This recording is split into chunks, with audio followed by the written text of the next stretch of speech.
Well, everybody's starting to assemble for the main event here at the Sam Houston Coliseum in Houston, Texas.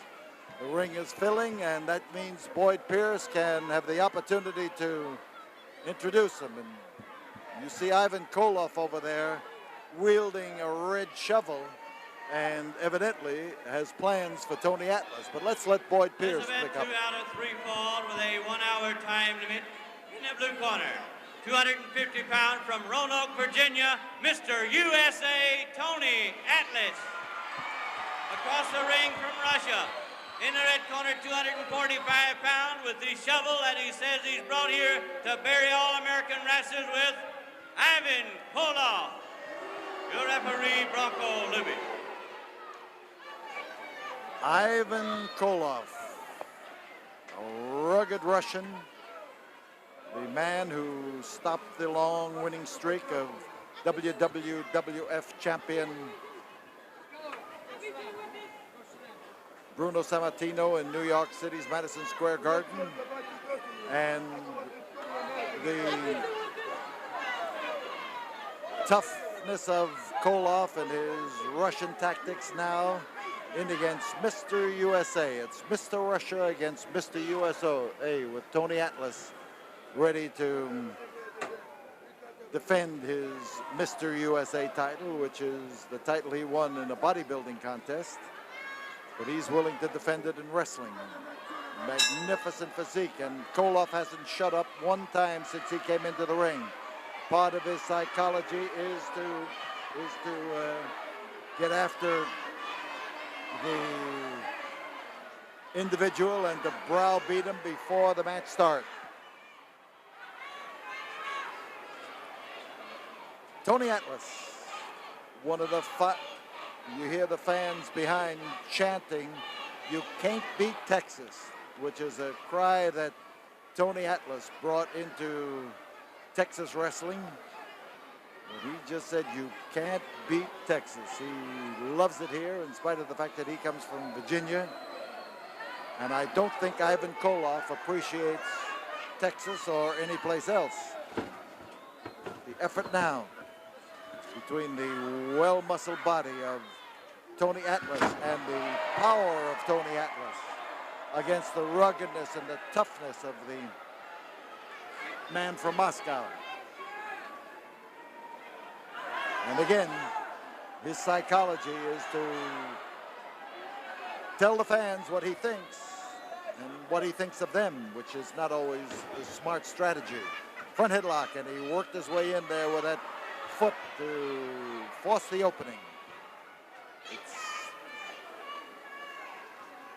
Tony Atlas caught now in a grinding front headlock, and that can be a grinding hold. It's one of those things that really can cinch up on you as you move, and every move you make, you've got a forearm stuck alongside your jaw and you're grinding your teeth together. Koloff's bald head, Atlas with those huge muscles of his suddenly putting him to work to be able to lift and to throw.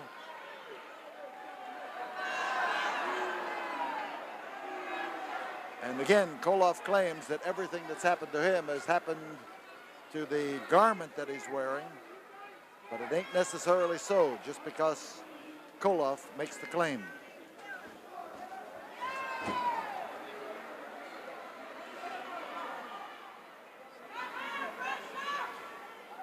So Russia finds that the Mr. USA has suddenly been able to dish out punishment, and these are two tough individuals and a hard landing. He threw him high, and as Sputnik came down that time, he landed with a crash. There was no parachute to dull his landing.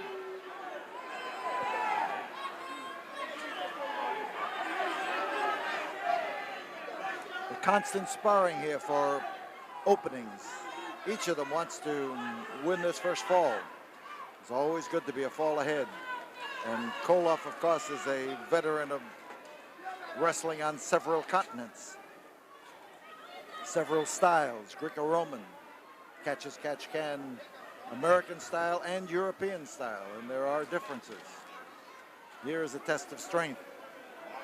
The short arms of Koloff trying to match up against the powerful 22-inch biceps of Mr. USA. And again, Koloff lets out a roar of triumph, trying to tell the fans here what he's gaining in advantage over Tony Atlas. And you can't beat Texas sounds off again. So Atlas, shoulders close. You see the referee looking, shoulders down, 2, and not quite. As Atlas now starts to get into trouble, he exerts the power. Look at that body, look at that arm.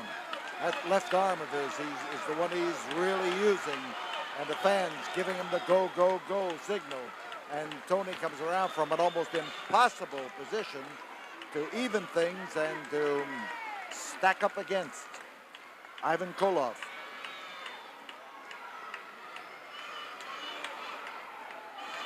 Tony trying to rise up, and he does get into that solid position.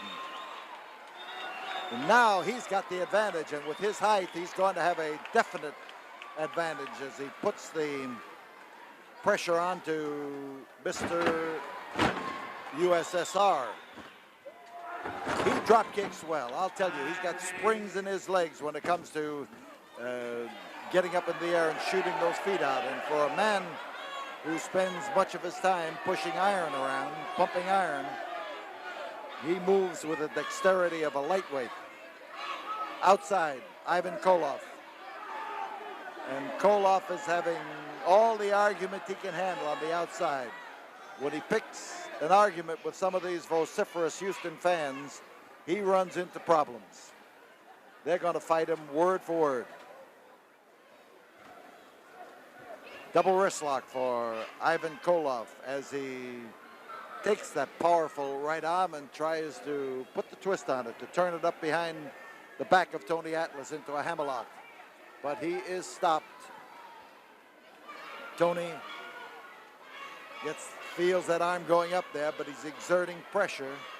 He has nothing to exert it with except his arm, whereas the two arms of Koloff are really working him over. And here come You Can't Beat Texas is resounding all over this place. Tony Atlas, and he makes a switch. Japanese arm block, and he takes him down. A good switch by Tony. He waited his turn and then made the turn. He's got a figure 4 arm lock right now. Good position. And again, the Russian mouth keeps sounding off, and he tells the referee what he ought to be doing. Koloff is a torrent of invective as he stays up in that ring and fights off everything that's done with a babble of words and a tough attack. Nice work by Tony. Good, nimble work, and he comes over there beautifully.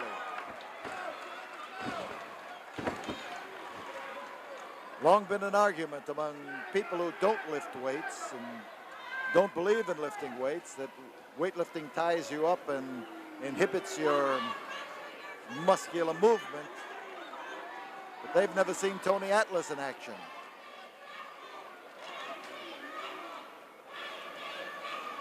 So he crowds Ivan Koloff into the corner, keeps the pressure on the Russian.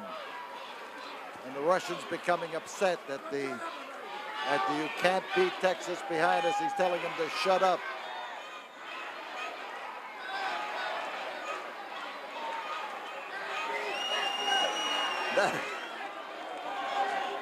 This could prove to be almost as impossible a task as trying to out-muscle Tony Atlas.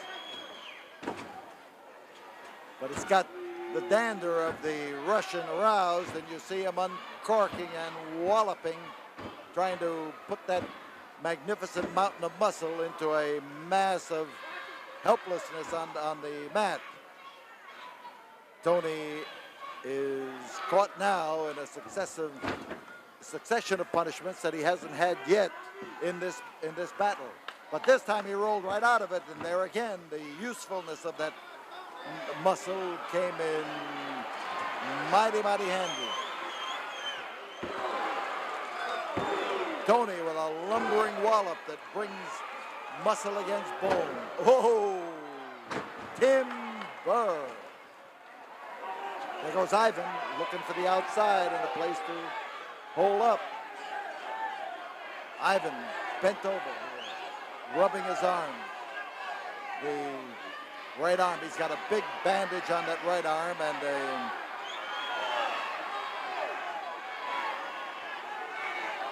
and an arm guard, such as you might wear on an elbow or a knee. And he has come over there to clobber Tony Atlas. He's on top. We could have a fall.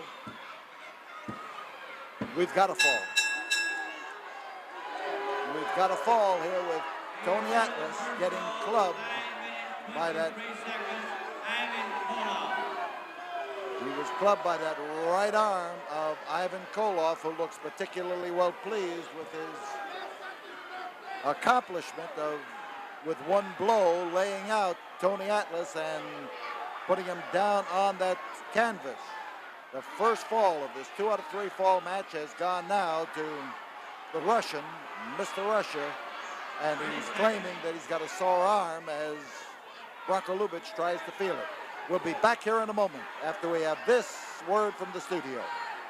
The community can give, but time and money the peace officer can give his life. Join the 100 Club. This is Channel 39 KHTV Houston. 5, 4, 3, 2, 1, bell.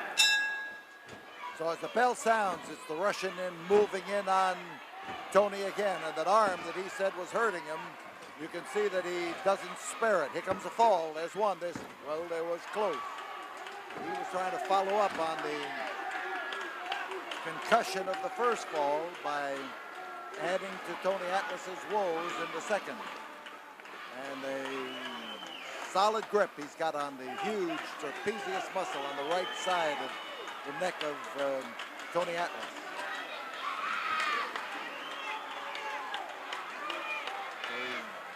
Big Tony trying to fight off the grip, and he's got plenty there to grab. And of course, that's what the problem is right now, as he lays it in there and puts the big squeeze. And Tony's having his tough moments. Ivan Koloff rearing in there and trying to literally push him through that canvas. This could be it. Tony's one fall behind, and if the referee decides that he's had too much punishment, he can stop the match. And especially if that arm refuses to respond. If Tony can't control it, then it could be that that's going to be it.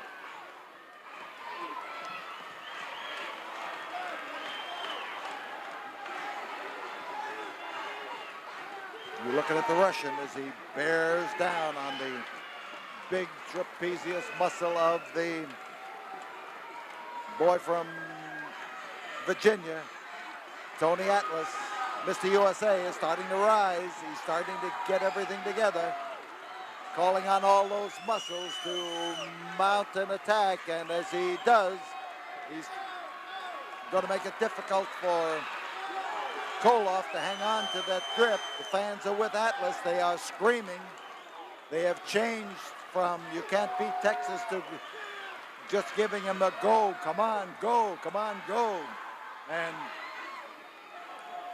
Tony now, as he stands straight, whoops, he's brought down now where Koloff can work on that muscle again, and referee Branko Lubitsch comes in there to question him. He asks him if he wants to quit. Usually he asks him a question where that if he says no, it means he does not want to quit. You can't ask a man questions where he's going to have to think under these circumstances.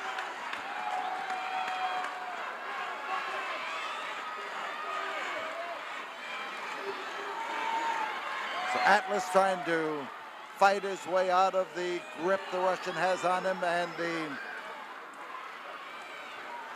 powerhouse rises to his feet. He is up and he swings that elbow well.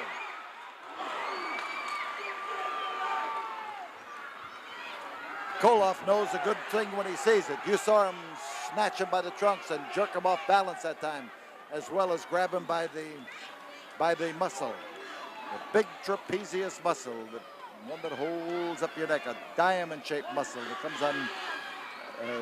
on your back and holds that head up straight and is the powerhouse force of a man with a big neck.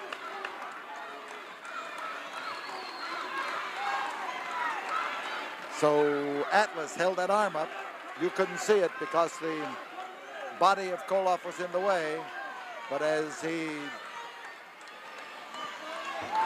Tony fights it off, you see him now working hard to get into position.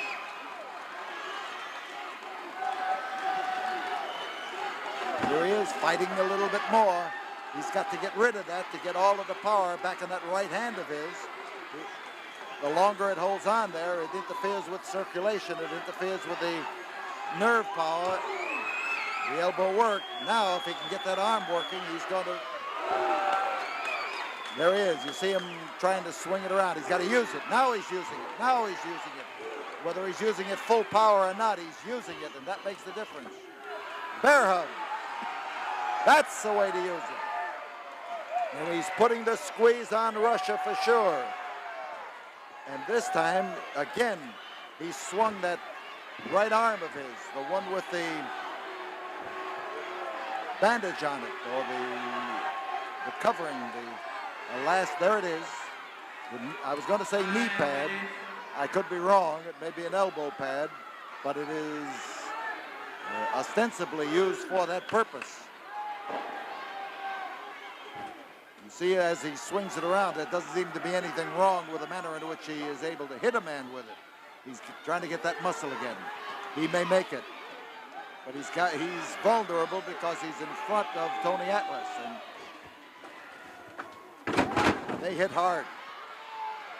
They hit hard, and Tony may have caught more than his share because Atlas is starting to move, rather Koloff is starting to move. And here he comes, looking for the opportunity to land on Tony Atlas. He waited.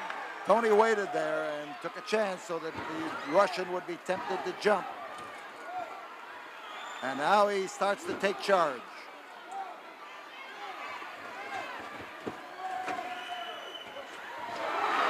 And Koloff that time may have gotten a real injury on his shoulder. I don't know whether that one on the right arm is real or just a guise to permit him to use that covering on his arm.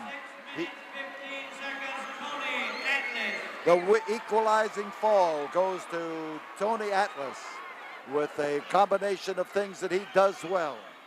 So Tony Atlas evens things. He took a lot of punishment in that fall, but there is still one fall to go, and this roughhouse match here. Now the people are starting to complain, telling Tony about that forearm, about the bandage on the forearm, and telling the referee. And the referee gets around there to look at it, and he says it hurts. The Russian says it hurts. The fans start screaming and screaming more. We'll be back here in a moment after we have this word from the studio. Have you ever had your brakes checked? I think you need a brake check. Did you know the brake check will check your brakes free? Go to brake check. Yeah. Go to brake check. Go to brake check. Go to brake check. Have you ever had your brakes checked? I think you need a brake check. Did you know the brake check will check your brakes free? Examining that bandage of Ivan Koloff, and the referee has decided that the bandage is there for legitimate reasons. and Koloff is still working on it, twisting it around. He's got a different portion of it to the front than he had just a little while ago. He had that hole in the front. Now he's got the other part of the bandage there, and referee Bronco Lubitsch looks it over.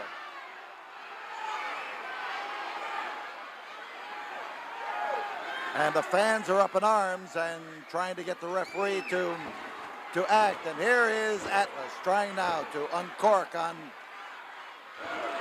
Ivan Koloff, and uncork he does and lays it in there.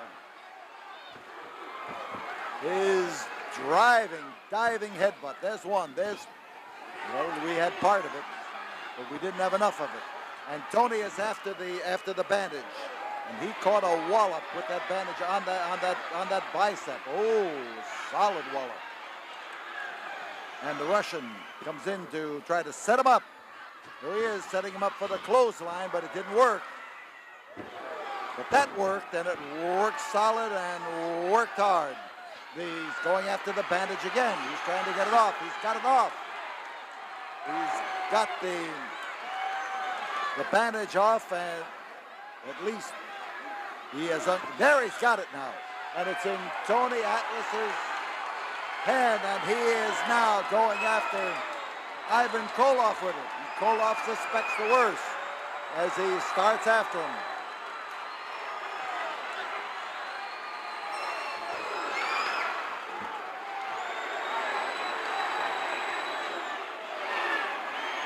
So Tony Atlas gives Ivan Koloff a taste of his own medicine here as he blasts away at him. And as the referee tries to take it away from him, Tony just got him out of the way. So now Tony has moved that down on his fist, and he starts, whoa, he clobbered him across the kisser, and the referee is going to disqualify Tony Atlas for throwing him down, and we've got a case of, now it looks to me like Bronco Lubitsch wants to give it to Tony Atlas, and neither one of these guys want the referee to interfere. We've got a battle going on here where the ring post, and Ivan Koloff is now bleeding badly from the head. The referee, Danny McShane, has come down to the ringside, and this thing has obviously broken completely out of whack as Tony Atlas now takes that chair and lays it in on the head of Ivan Koloff, and Bronco Lubitsch is someplace around. Where's Bronco Lubitsch? The McShane has come, and now Tony Atlas gets up into the ring. So does Danny McShane. Here is Lubitsch coming around to get after him, and they start to maneuver. There's the grip. Danny McShane is not able to do that. Well, it looks to me like the referees are not able to get this under control, and it's Koloff and Atlas as everything has busted wide open, and McShane can't hold him, and again Tony Atlas has that bandage in his hand. Here comes the Camela Diablo and number 1 and number 2 as they try to put a stop to this and get it under control. I don't know what decision has been made, but we've got wrestlers up into the ring trying to put a stop to it, and they finally have Atlas under control for a while, and he has come in here to blast away at Ivan Koloff, and it has busted loose again. There's the Russian, Mr. Russia being held, and up here they've got, and the Russian is throwing people around, and the Russian just caught it from Tony Atlas.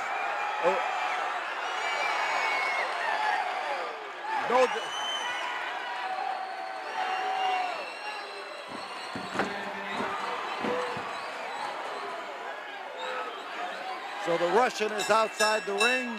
Referee Bronco Lubitsch has disqualified both men.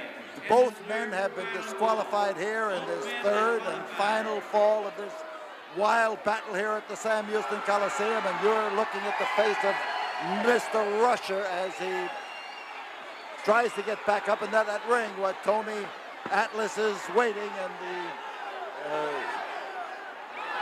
the Diablo twins are trying to hold him loose, keep him from getting into the ring. McShane trying to step in front of him, and the Russian is trying to get in, and Tony is more than ready. He's telling him to pick up that weapon that he struck him with. And things have not quieted down, not at all, as the Russian here kicks his way loose. We've got Atlas and Koloff all over again, and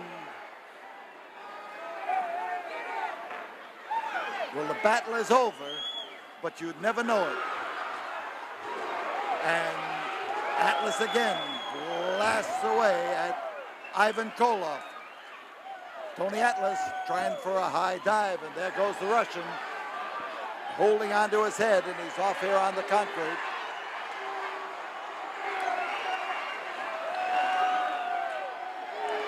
With Tony Atlas and Ivan Koloff, and the match ends with both men disqualified. That is a wild, wild scene. We'll be back here in a moment after this word from the studio.